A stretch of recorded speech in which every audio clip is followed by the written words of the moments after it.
NBA Insider. Follow him on Twitter at ScoopB. Brandon ScoopB Robinson, the ScoopB Radio podcast, joins us now on the Boardwalk kind of hotline here on 97.3 ESPN. How you doing, my friend? Man, I'm doing good. How are you? I'm doing well. And before we get to the Sixers stuff, because that stuff I feel like could just take away our entire lives if we talk about it for too long. But I wanted to touch on with you for the last, what feels like about 36 to 48 hours in the NBA bubble. And what I found incredibly interesting, because I've been reading a lot of the different accounts by people down there, whether it's Chris Haynes, Malika Andrews, all the people down there in the bubble, busting their tail, trying to, keep everybody updated on the outside of the bubble. And it feels like to me that the one thing that gets overlooked by a lot of the people who are talking about it, who are not in the bubble, people on the outside of the bubble, is there's a lot of raw emotion going on down there. And that raw emotion resulted in a lot of roller coaster of situations kind of all falling into each other. And that's really, to me, why the league had to pause. It wasn't just because the players wanted change. It was because the players are so far removed from the rest of the world that their emotions were just at such a high peak level that if they didn't hit the pause button, things really could have gone sideways and imploded in many different areas. I would say you're right, but I'll also add that many didn't even want to be there. So I think when the Jacob Blake incident happened, what I can tell you is the Bucks felt a responsibility because they were the hometown team. That was where it happened in the state of Wisconsin. That they needed to show some solidarity and really show that things mattered the way that they did. And you got to credit George Hill for that process, because what I can tell you is the other teams that were on the slate to play that day. There was already talks of doing it. You saw the Toronto Raptors as well as the Boston Celtics, who were discussing that boycott. But the Bucks beat them to the punch, and it really made people sit and think. And is it a boycott? Is it a forfeiture? Like you've never in the history of man have you seen something like that? Maybe in a high school basketball game, but never in an NBA game that is in a bubble in Lakeland, Florida, the Orlando suburb. But what I do think is interesting is just how the chain of events went. It's interesting because John Lucas, who is very vocal to the old school and the new school. I spoke to him yesterday, and I said to him, "Man, I heard that you were a part-time Baptist preacher in your off days," and he fell out laughing. And he shared that just it was the leadership of. It took an OG to really get certain guys to listen and bring it home, because Chris Paul, who is the president, can only do so much and get people to listen. Kyle Korver was there, Andre Iguodala was there, but it takes an OG like Mr. Lucas to get the LeBron Jameses and the Kawhi Leonards to listen. But I do think that Jacob Blake did create a pause.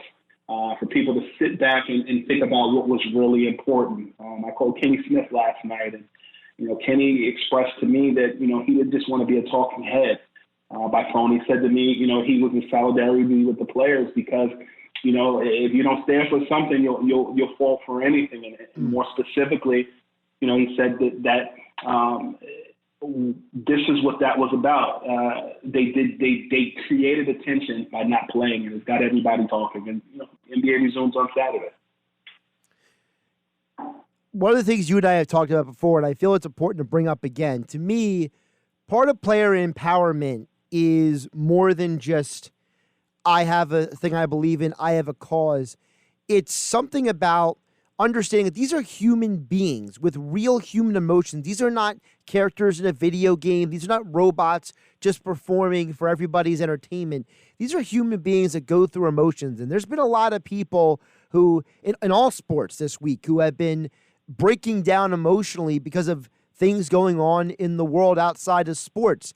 So can you touch on a little bit about how important it is for people to start viewing these athletes more than just people playing a game, but as human beings? It's interesting. I have a new show now with Heavy.com where I am a senior writer. called Heavy with ScoopB, and you guys should check it out. This week I had Stephon Marbury on, two-time NBA All-Star, and also I had Jay Williams on of ESPN today. And Jay said something today that really stood out to me, and it holds true. A lot of people think that athletes just shoot a ball, run, and they're robots, that they don't have feelings and that they don't think about things. And I actually think that when you're in a bubble, when you're not around with your families and you're with your basketball brother and some who you kind of know, some who you may not know, some who you may have grown up with a town over, you get to really know them as people, and then people start having conversations. You know, to me, it's no different than, you know, going to a National Association of Black Journalists convention and, you know, sitting next to Chris Haynes or sitting next to Stephen A. or sitting next to Mark Spears or Chris Broussard. Meeting in the minds. We don't work for the same companies, but we all know each other. And so I think that when a bunch of guys who are thinkers start talking, you start to come up with a reference. And to be honest with you, I actually think that the guys being in the bubble is actually a threat, because that's how you force real change. Not everybody playing armchair quarterback at home and talking about presupposes. I do think that Kyrie Irving is the bashing of Kyrie. The apology needs to be as loud as the bashing of Kyrie. And I think that in this case, as it relates to the bubble, everybody being around and having a conversation about what's going on, I think is a bigger threat, because now you have to talk about voting rights, which was something that, you know, was brought up today in a joint statement with the NBPA as well as the National Basketball Association. There are voting centers at all 30 NBA arenas, and they're forced to have that conversation. There are some things that LeBron James is right about as far as the voting stuff. Wherever you are in the voting line or what have you. I'm not here to talk about politics. I'm here to talk about sports. But if you want to see change, it does start within legislation. I can tell you that the Milwaukee Bucks did have the Lieutenant Governor Mandela Barnes on a conference call that day. And Mandela Barnes never told them to boycott. However, he did speak about legislation. He did talk about why that's important in making a change. Mandela Barnes has been a guest on the ScoopB Radio podcast. Make sure you check that out. He has a future in politics, but I do think that this is so much bigger than just a basketball. I think, to be honest with you, COVID has sparked thought-provoking things. And I think that's where the NBA's players are. But you don't have real change until you have a plan. And it seems that at first it was shaky, and now it seems as though they're starting to get some things in place, man. Brandon ScoopB Robinson joining us here on Game Night on 97.3 ESPN. Make sure you follow him on Twitter at ScoopB. One more before we get to the Sixers stuff, on the bubble stuff. One of the things I was reading about were two specific players who have stepped up over the last 36 to 48 hours. One of them was Jalen Brown, when he kind of put his foot down and, you know, according to reports, told everybody, you know, if we all leave this bubble, are we just going to go home to go hang out with our families and friends? Are we actually going to do something? And the other part was the guy was Chris Paul, how, you know, he stepped up on Pat Beverly when he was being disrespectful. And between Paul and Andre Iguodala, they seem to have to really work in overtime to, you know, get everybody back on the same page. Can you touch on both of those guys a little bit, Jalen Brown and Chris Paul? Well, Jalen is a pretty upstanding guy. Jalen is a guy that is very he has that astute look that players trust or respect and front office people do. I sat down with Jalen back in December and talked about a wide range of different topics concerning the state of the Celtics, their playoff chances, ex-teammates, and more. And Jalen answered honestly, candidly, and to be honest with you, a little too honest. And so for that conversation to take place, I did hear that was how it went in the bubble, and I did hear that Jalen had that support. And by the same token, Chris Paul does too. I take it back to that Zoom conference call that he had with the Players Association, with the vice presidents. You had, Iguodala, CJ McCollum, Kyrie, Lillard was on that call, and a bunch of WNBA players as well. Dwight Howard was on there, a bunch of people. And Chris Paul, one of the things he was saying on the call is a lot of people just keeping it real and saying a lot of things. Those are recorded lines, and you don't know everybody that's on there. And Chris basically said, hey, you're not supposed to say everything on this call because you don't know who's on there. But I think what happens is people get alarmed by the fact that players are cursing, like the comment that Patrick Beverly made to Michelle Roberts about I pay your salary. Those are pretty common type of conversations that players have because they're keeping it real and they don't necessarily have a filter. In comparison, those conference calls or those Zoom calls with all 30 owners, it's more stoic. I sat down with, or rather I had an interview with Mark Cuban last month, the owner of Dallas Mavericks, and Mark and I talked about his expectations for the bubble and what he thought about the jerseys, and he was in support of it. He was in support of Black Lives Matter. He was in support of all those different things, and he's one of the more hip owners, and he's going to say the most positive things. That may not be everybody's perspective in the National Basketball Association. I think you saw the stance that the New York Knicks took, and James Dolan, the owner there, they're kind of a little bit more stoic in their approach with Black Lives Matter and just support of all the different things that are going on. But I think Chris Paul is the vocal leader that those guys need for right now. But I do think that in the future, there are guys that have had to learn a lot of things on the fly. Bismack Biyombo of the Charlotte Hornets was on the ScoopB Radio podcast last month, and he talked about how much on-the-job training he really got in the spring during coming off for COVID, and how he and CJ McCollum and Chris Paul and Andre Iguodala and some of the other guys, there were 6 vice presidents. They had to put their brains together to try to figure out a way to find the most diplomatic and unilateral way about doing things in this process. So I think they're in great hands, the Players Association, and I'm looking forward to seeing what happens in the future. How much more on-the-job training certain guys are getting in the bubble, I think it's pretty amazing. What do they say? The NBA, where amazing happens? Absolutely. Let's hit on the Sixers, which are no longer in the bubble for a variety of reasons. A lot of names are popping up for this job, and I want to get your thoughts on some of the names. I will start with a guy that you mentioned earlier. There are reports that John Lucas, a guy that you spoke to recently, would be interested in the Sixers job. And for the younger basketball fans who may not know, John Lucas was actually the Sixers coach in the 90s. So you're talking about a guy who's almost 20 years removed from already coaching in Philadelphia.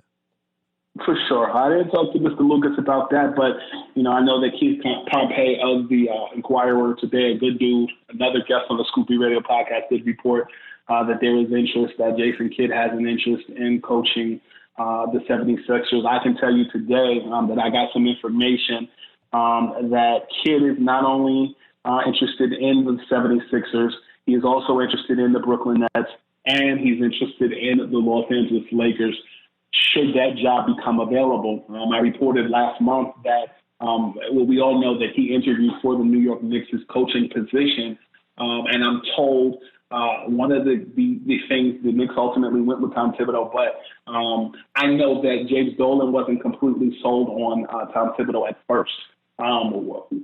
William Wesley and Leon Rose were pushing Tom Thibodeau hard. He actually would have been hired much sooner, and so Dolan wanted to bring back Mike Miller as well as Mike Woodson as the assistants. But what I'll say is as it relates to Jason Kidd, I think he'd be a great fit for Ben Simmons if Ben Simmons does stay. If Embiid does stay, Elton Brand is the man. And I know that Elton has expressed that he wants to keep Ben Simmons and Joel Embiid together. But let's not act like we're holding Brett Brown accountable. I think now the microscope is going to be pointed at Joel Embiid and his conditioning and some of those other factors. And so I'm not here to bash, but I do think that someone like Jason Kidd, who is a player's coach, would fit.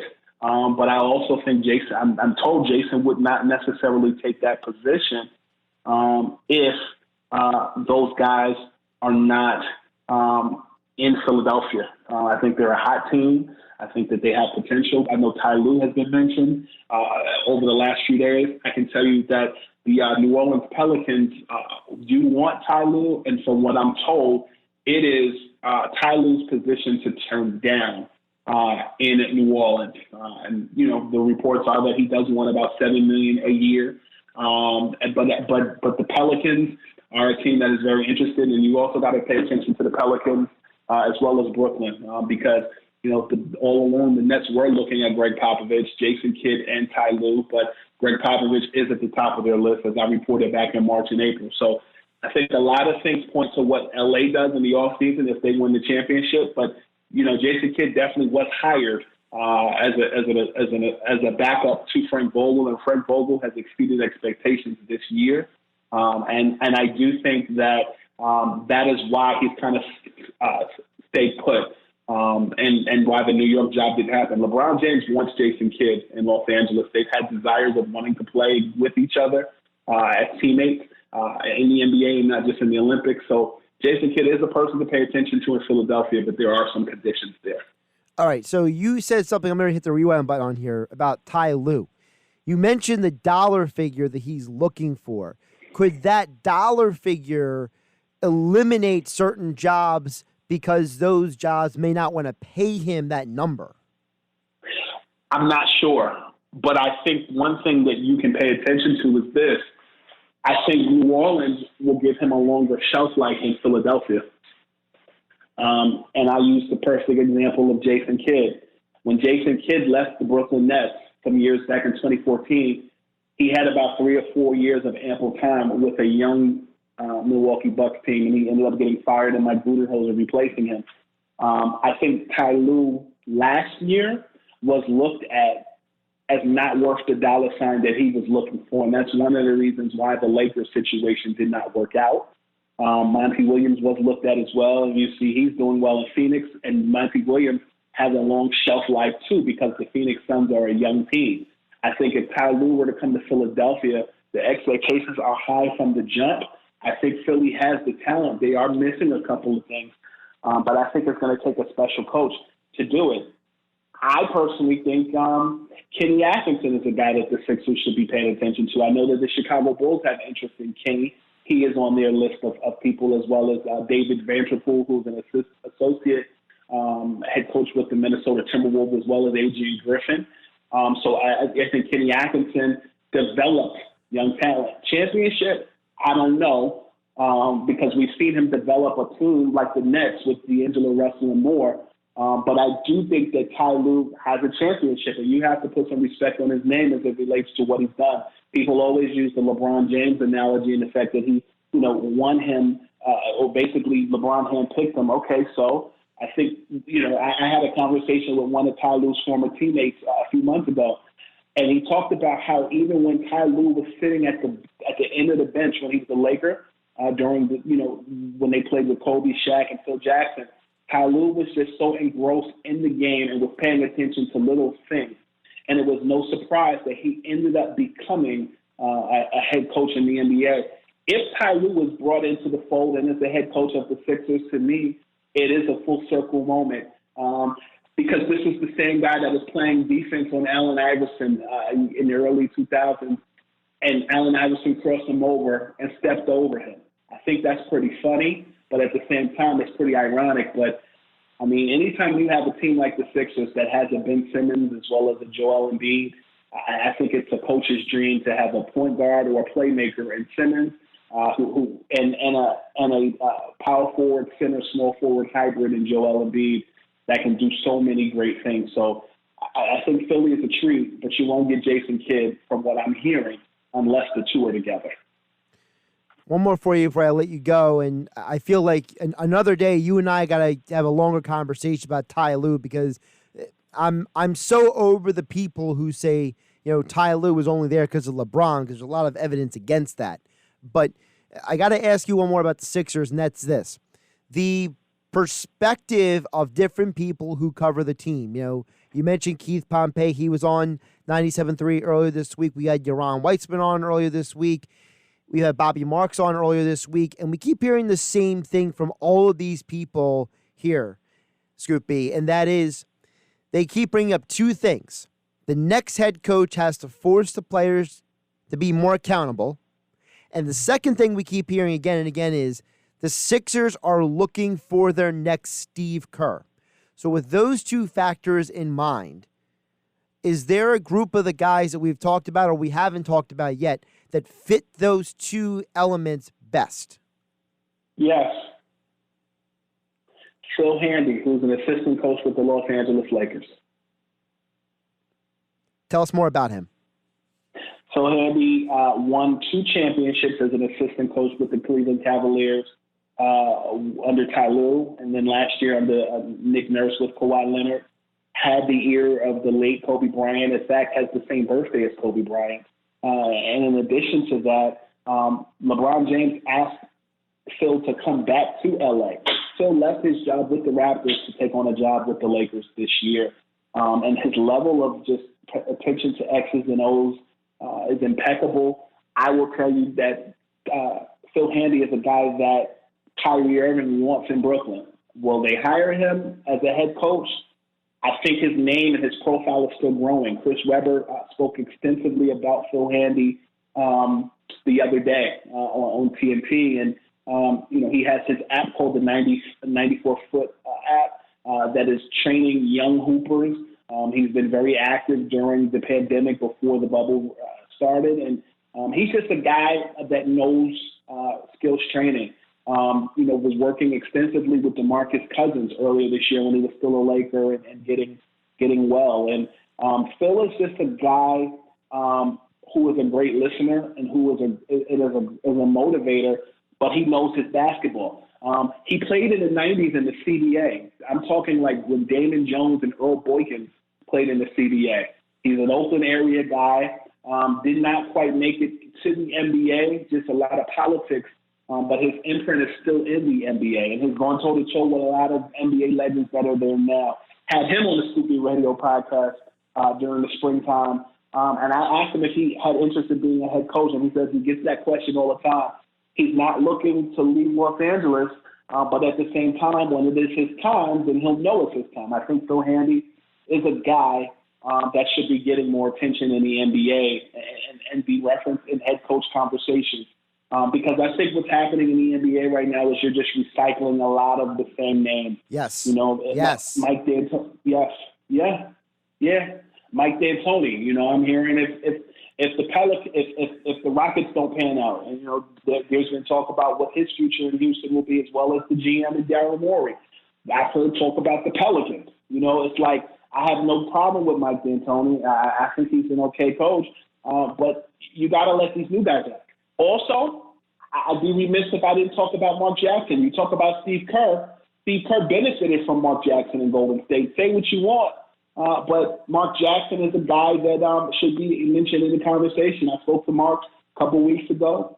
He's upbeat. He's focusing on the bubble right now. But as he told me, if a conversation about coaching position comes along, he'll listen. He's been passed up a lot for a lot of reasons, not having to do with basketball. But I do think that Mark Jackson is a guy that the Sixers should be paying attention to as well.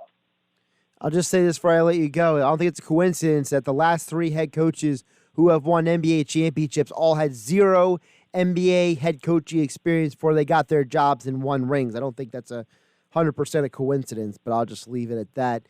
He's Brandon ScoopB Robinson. Make sure you follow him on Twitter at ScoopB, the ScoopB podcast, of course, the ScoopB Radio podcast, and of course, let the folks know again the things you're doing with Sands with the new video show. Oh yeah, Heavy with ScoopB is a new initiative we started basically this month.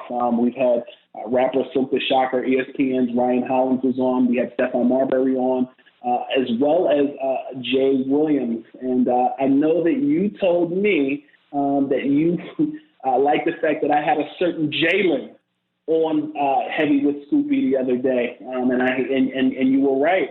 Jalen is a guy that is worth talking to, and we talked a lot about Jalen Mills. By the way, Jalen Mills and I spoke a lot about the Eagles. You can check that out. Heavy with ScoopB. You can subscribe to Heavy's YouTube channel and check that out. Jalen Mills of the Eagles talked about a lot of different things. And on Monday, we will have NFL legend Marshall Faulk on Heavy with ScoopB. So a lot of things brewing coming down the pipe. You guys will be pleased, but also check out ScoopB Radio, 2.1 million streams, and check out my work at heavy.com and also at Basketball Society. A lot of different things moving around, but we're staying busy, Josh, as you are too. Absolutely. My friend, I always appreciate you making the time. I think we covered a lot of bases today. We did. I'll be back soon. I'll probably talk to you next week. Probably. The way the world is going right now. Thank you, my friend. My man, I'll talk to you soon. And, of course, Brandon ScoopB Robinson, NBA Insider, like all guests appeared on the Boardwalk kind of hotline here on 97.3 ESPN.